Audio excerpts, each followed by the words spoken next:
Welcome in, Hawks fans. Your boy Bryce Lewis back at it again for another Believe in Hawks episode. So news breaking today. Kobe Bufkin traded to the Brooklyn Nets for cash considerations. We're going to talk about that today, what that means for the backup point guard position, Hawks going away from the traditional backup point guard, it seems like, and the potential impacts of that, especially going into camp, because now essentially two roster spots are still open before camp begins in 2 weeks. Hawks Media Day is also in 2 weeks. So we're going to talk about all that today on Believe in the Hawks. Obviously, guys, if you enjoyed the episode, subscribe to the channel, like the video down below, leave a comment about anything we discuss. Obviously, if you listen to audio, please leave a rating on the show. Hopefully 5 stars, please 5 stars, so more people can have access to the podcast. And, like I said, leave a comment too if you have anything you want to say as well. So always appreciate all feedback from everybody who tunes in to Believe in the Hawks as we get closer to another season beginning here soon. So let's go ahead and dive in. Kobe Bufkin traded today. Surprising. I was taking a nap when this happened. I woke up. My friend texted me. He was like, hey, he was just like Kobe Bufkin shaking my head. I'm like, what happened? So obviously had to hit the social. And I saw that Kobe Bufkin got traded. Shams tweeted it out. And I was like, interesting. Because I kind of started to think, okay, what does that mean for that position? What does that mean for the Hawks' backup point guard position? You are clearly trending away from the traditional. You don't have a traditional backup point guard until you get to Keaton Walls, which I don't think the Hawks are trying to push him to point guard to. But if you think about it, you kill Walker Alexander.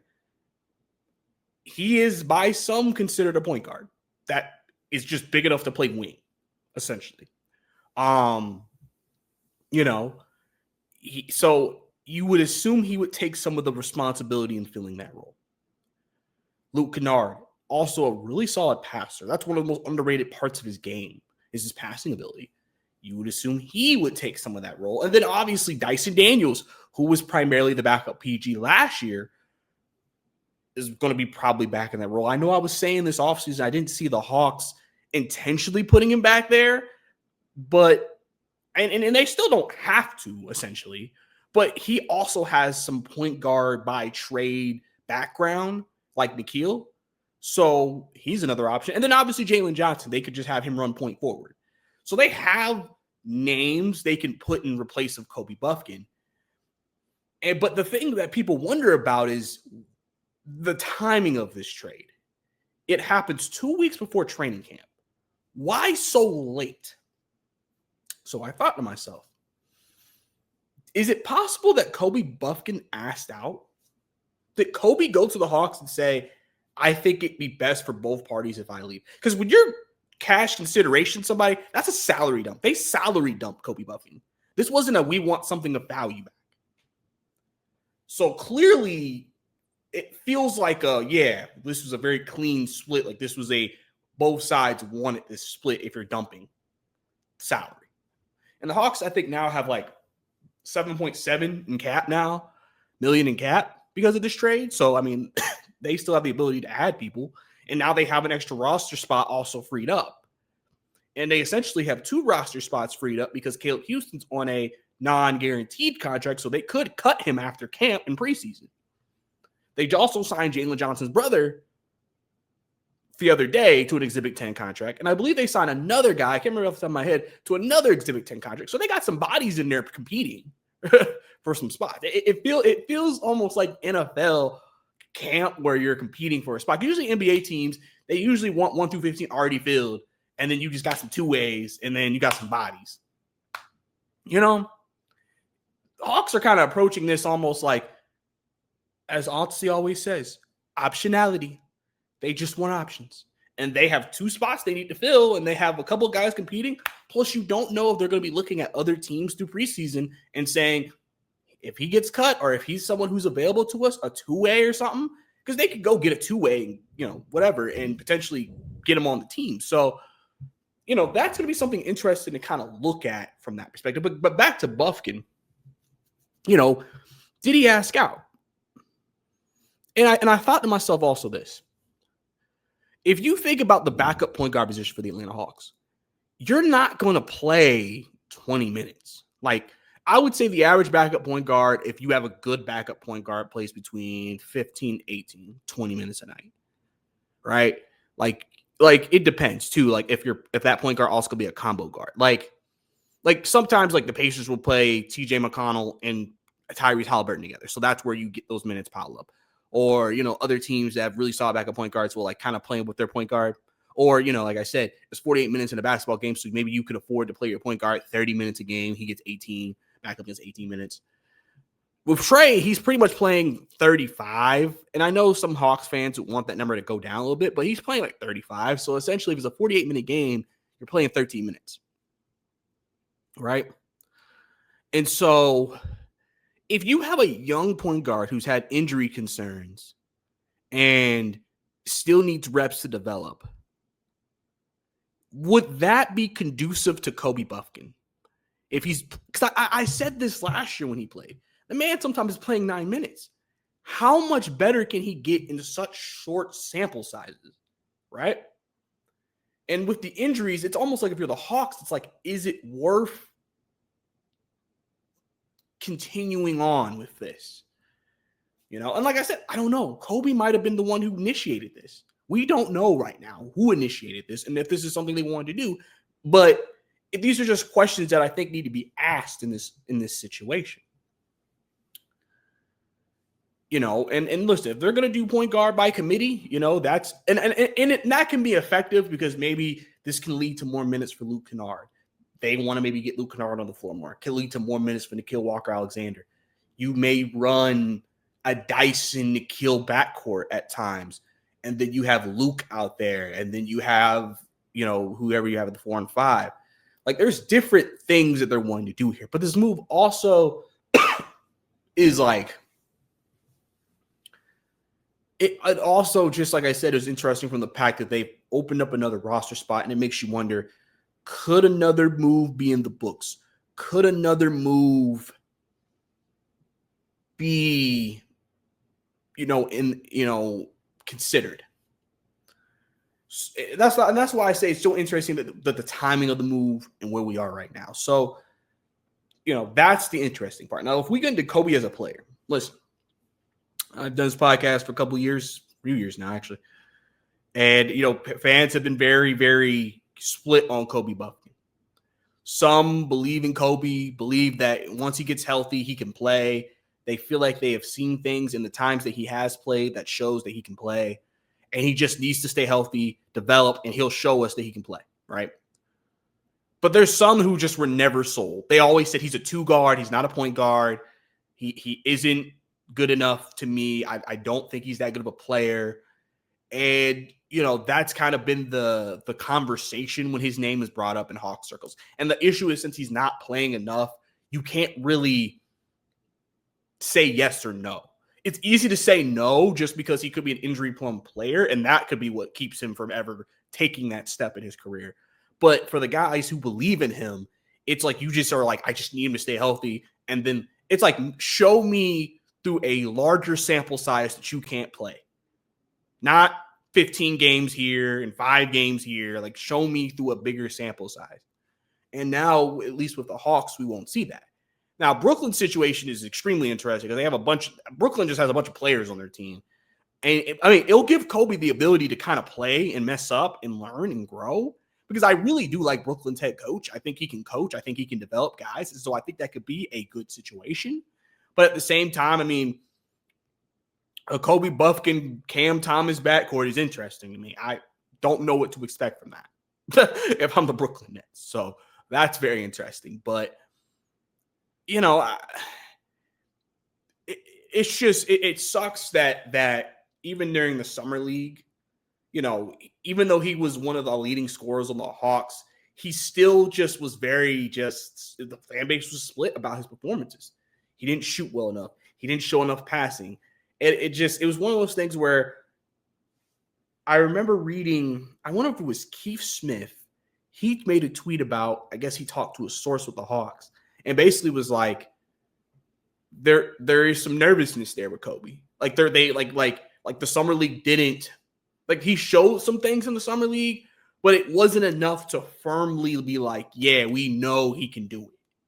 And so I wonder if, as the offseason's gone on, these conversations have gone on, that maybe him, not even talking about Kobe, but like Anssi and Quinn kind of came together and were like, do we take another shot at Kobe Bufkin being the backup point guard, knowing that he has a lot of growth to do, knowing that he's only going to get 9 to 10 minutes a night?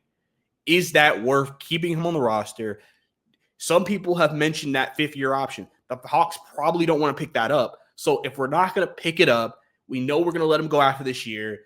Do we just go ahead and move off him right now and allow him to go to a situation where he can play more and have the opportunity to just, like I said, gain experience, gain reps, and try to get better as a player? I mean, these are all conversations that could be been had in this entire development. We have no idea,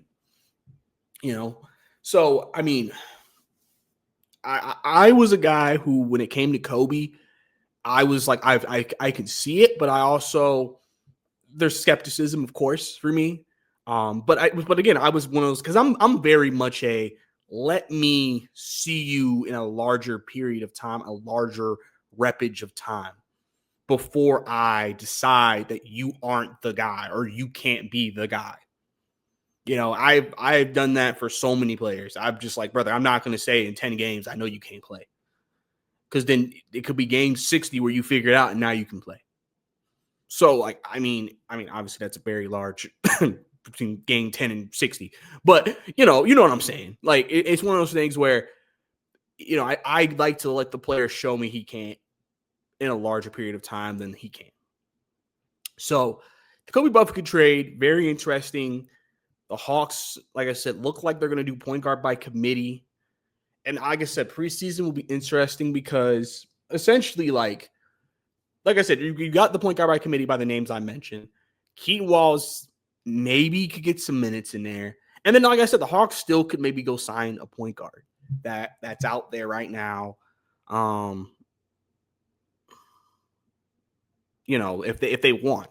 If there is a guy that maybe they are like, oh, this could be a good addition, and we think he could be a good fit, or whatever. Let me see. NBA free agent.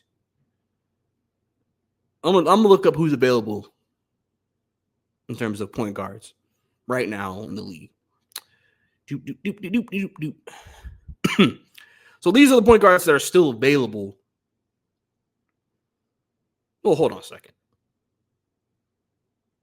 Okay, yes. So these are the point guards that are still available for the Hawks if they wanted to sign a guy. Gary Payton, Corey Joseph, Russell Westbrook, Patty Mills, DeLon Wright, potential reunion there. Ben Simmons, I know that's been a name Hawks fans have mentioned for years. Do we take a flyer on Ben Simmons and see what he can do? Alfred Payton, Monty Morris, Cameron Payne.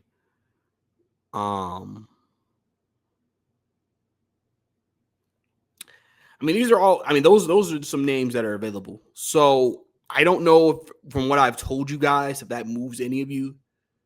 Some of you may be like, hey, let's take a flyer on Ben Simmons. Some people may be like, let's take a flyer on Russell Westbrook. Those are probably the two biggest names on that list. And the two, like, should we? Like, Russell, does it? I don't think Russell would work here. I don't think with the way the Hawks want to play, Russell would fit here. Like, Russell, I don't think the role we could give him would be big enough for him. Because Russell is still kind of at this point in his career, a top flight backup, adequate starting point guard. So I don't know. Ben Simmons, people will be intrigued by just because he's a low cost guy. He brings you really good defense. He is a really good passer. Now we know his offensive limitations, but maybe that can work with what we want to do. And then we can use him also as a wing if we want, at the 3, the 4, the 5, if they want to get creative like that. So those are just a couple of names. Maybe there's another name that y'all may like. If there is, let me know. And then we'll see if maybe there's anybody in free agency the Hawks, consider. Not free agency, but through trade. So I'm curious to kind of see how the Hawks do handle that and how they handle just that point guard situation. We'll see if anything else kind of comes from this, if anything else kind of changes, if anything else is developed from this. So, I'm interested. I'd love to hear you guys' thoughts on the situation. Now that we've traded Kobe Bufkin, where do you think the Hawks go point guard? Is it going to be by committee? Do you think that they should go acquire someone through trade or by free agency? I'd love to hear you guys' thoughts down below on that. Also, like I said, Media Day is 2 weeks away. 2 weeks away. I will be attending Media Day for the second year in a row, guys. So, well, first I'd like to ask you guys if y'all have any questions that you would like me to ask any player, leave it in the comment section. I might ask some of the players one of y'all's questions. So if y'all have one, leave it down below in the comments. But, obviously Media Day is a day where, meet players and then talk to them. We talk to Ansi, we talk to Quinn, we talk to, the guys and kind of see where everything is with the team before camp. I'm excited to go. I'm excited to be there again. Obviously, this season is a different type of feel because of the expectations. Feeling like, all right, this is kind of like a playoff year. We kind of got to push ahead and try to, be a playoff team, which, I mean, that should be the expectation in year 3 of Quinn Snyder, full year of Quinn Snyder. But I'm excited for that. The camp begins. Guys, we're going to see this team kind of mesh and mold itself in camp. I'm curious to see how they start using guys. Obviously, people are going to be looking at any type of practice footage the Hawks release to try to figure out who in the heck, stands out, who's playing with who. Does Black mean starter?